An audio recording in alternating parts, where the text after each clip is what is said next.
Ayan. Nag-start na tayo mag-cooking ngayon kasi tapos na yung workout natin kanina sa gym. Kaya lang wala pang masyadong lutong ulam. Ayan guys, so ito na yun guys. Ayan yung eggplant. So onion muna nilagay natin. Sunod nun yung garlic. Alam nyo guys, huwag kayo maglagay ng masyadong oil. Yung merong kawali na walang oil. So, ayan guys, ilagyan na natin ng pork. Kasi yung pork guys, siya yung nagbibigay ng oil. Pag mainit na yung kawali, lalagay yung pork.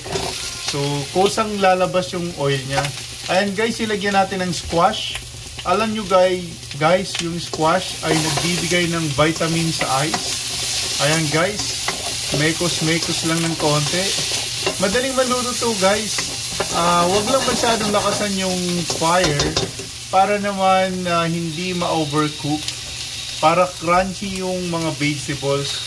Tapos mamaya guys, ilalagay natin yung secret ingredients.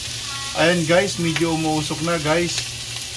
Mekos-mekos natin. Lalagyan natin ng konting pangpalasa guys. Ayun guys, oh. Kita nyo naman guys. Mukhang masarap sa amoy pa lang guys. Yung smell niya, napakalasa na ng ulam. Ayan guys. So, tatakpan muna natin guys. May ilalagay lang pala ako guys.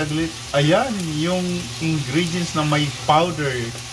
Ayan guys. Ayan. Nagbo-boil na siya. Ayan. Konting mekos-mekos lang. Ayan.